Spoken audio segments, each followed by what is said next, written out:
नमस्ते दोस्तों, financial market solution channel में आपका दिल से बहुत-बहुत स्वागत करता हूं। आज हम बात करने वाले हैं गवर्नमेंट ऑफ इंडिया, भारत सरकार। भारत सरकार का ज़्यादा से ज़्यादा इंटेंशन या फिर मोटो या फिर फोकस किस चीज़ पे है?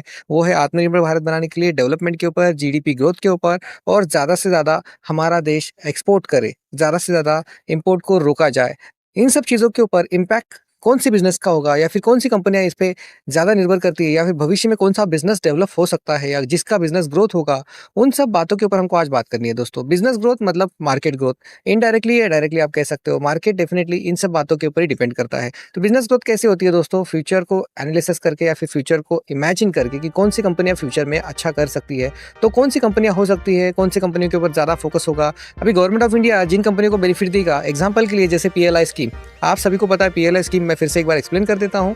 प्रोडक्शन लिंक इंसेंटिव्स मतलब ज़्यादा से ज़्यादा प्रोडक्शन हमारा इंडियन कंपनियों का हो और ज़्यादा से ज़्यादा हमारी कंपनियों को हम बढ़ावा दें, जिससे मैन्युफैक्चरिंग ज़्यादा इंडियन कंपनियों का हो और उन कंपनियों को प्रोडक्शन के अंदर उनको इंसेंटिव प्लान किया जाए, जिससे वो कंपनियाँ कम से कम इंपोर्ट करके ज़्यादा से ज़्यादा इंडियन कंपनियों के अंदर जॉब्स क्रिएट करें। ये एजेंडा है कंपनियों का, ये एजेंडा है गवर्नमेंट ऑफ इंडिया का और ये एजेंडा हमारा भी होना ही चाहिए। तो ये कौन सी इंडस्ट्री है या कौन सा सेक्टर है, आइए उसके ऊपर बात करते हैं दोस्तों। वो है एनर्जी सेक्टर।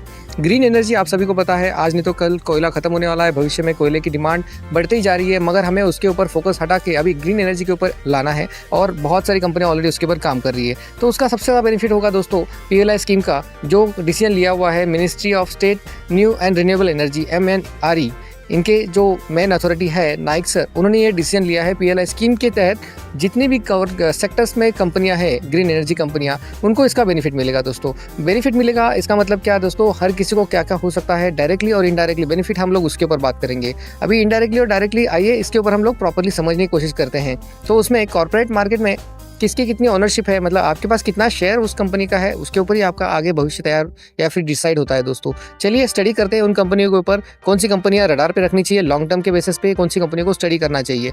पहली कंपनी आती है दोस्तों JSW एनर्जी। आप सभी को पता है कि काफ़ी उम्दा कंपनी है, काफ़ी ग्रोइंग कंपनी है। आए दिन कंपनी में अपर सर्किट या फिर ग्रोथ देखी जा रही है और कंपनी आगे बढ़ती हुई देखी जा रही है। मगर कॉमन फैक्टर क्या होता है दोस्तों? कॉमन हर किसी का ये मेंटालिटी होती है कि इलेक्ट्रिसिटी बनाने वाली कंपनी या फिर इलेक्ट्रिसिटी बेचने वाली कंपनी। तो हर एक कॉमन मैन क्या सोचता है, जो रिटेलर होता है, कि इलेक्ट्रिसिटी बेचने वाली कंपनी को बेनिफिट मिलेगा, मगर ऐसा नहीं दोस्तों। मैन्युफैक्चरर को उससे ज़्यादा बेनिफिट मिलता है। तो हमें अपनी सोच को भी बदलना बहुत ज़रूरी है। अगर आप चार्ट देखेंगे तो कॉन्स्टेंटली 2012 से 2020 तक ये एक ही रडार पे कंपनी रही थी, पर उसके बाद अभी जो बदलाव हुआ है और उसके बाद आप देख सकते हो कि 2024 के आसपास से ऑल टाइम हाई पे जाते हुए हमको देखने को मिल रही है।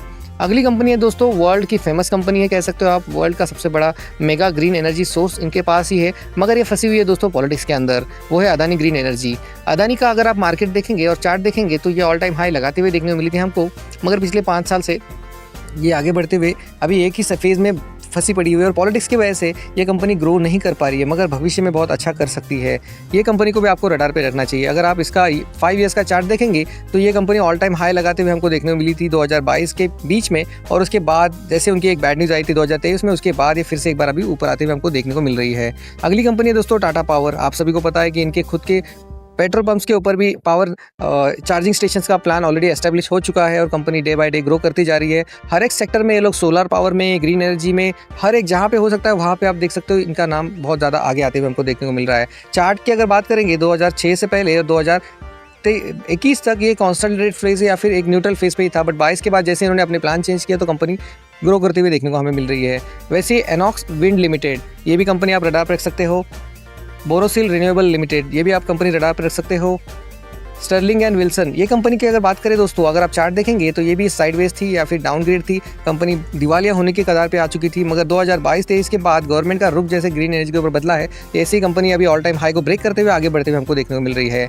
वेबसोल एनर्जी सिस्टम लिमिटेड, ये कंपनी भी शानदार परफॉर्मेंस कर रही है और इसका भी अगर आप चार्ट देखेंगे 2022 के आसपास ये कंपनी फिर से एक बार डाउनग्रेड होते हुए देखने को मिली थी। फिर से एक बार गवर्नमेंट के सपोर्ट की वजह से, गवर्नमेंट की अच्छी स्कीम की वजह से ये ऑल टाइम हाई लगाते हुए ऑल हाई ब्रेक करते हुए आगे बढ़ते हुए देखने को मिल रही है।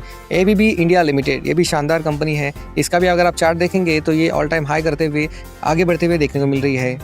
वैसे ही शक्ति पंप्स, इसको भी आप रडार पर रख सकते हो। आगे बात करते हैं हम लोग दोस्तों पेनी स्टॉक्स। अभी पेनी स्टॉक्स में कौन सी कंपनियां हैं? Orient green power limited. आपने अदानी केपीआई ग्रीन्स की बात सुनी होगी दोस्तों। जैसे वो एक छोटा सा पेनी स्टॉक था, आज वो मिड कैप कंपनी बन गई है। उसी प्रकार से इन कंपनियों को आप करारा पे सकते हो। सुजलॉन एनर्जी आप देख सकते हो, उसका चार्ट भी जैसे ऊपर गई थी उसके बाद ये बहुत नीचे आई थी और बहुत ही पेनी स्टॉक बन गया था इस कंपनी का। अभी फिर से एक बार रडार पे है, बहुत सारे लोग इसको प्रीफर भी कर रहे हैं। चलिए बात करते हैं पीएसयू सेक्टर के अंडर कौन सी कंपनी आती है। एनटीपीसी को आप रडार पर रख सकते हो, गुजरात पावर को रडार पर रख सकते हो, गेल इंडिया को रडार पर रख सकते हो, आरईसी लिमिटेड को रडार पर रख सकते हो। तो ये सब कंपनियां हैं दोस्तों जिनके ऊपर हमें ध्यान रखना चाहिए और इन सब कंपनियों पर हमारा फोकस रहना चाहिए। तो दोस्तों आज के वीडियो के लिए बस इतना ही। आप इन कंपनियों के ऊपर एक बार फोकस करिए, इन कंपनियों को लॉन्ग टर्म के हिसाब से प्लान कीजिए। भविष्य में आपको ये मल्टीबैगर बनते हुए डेफिनेटली मिलेंगी। आज भी ये बहुत अच्छा कर रही है। तो अगर वीडियो आपको अच्छा लगा हो तो प्लीज़ लाइक शेयर और सब्सक्राइब करना ना भूलिए। मिलते हैं अगले वीडियो में, तब तक के लिए thank you very much, bye, take care.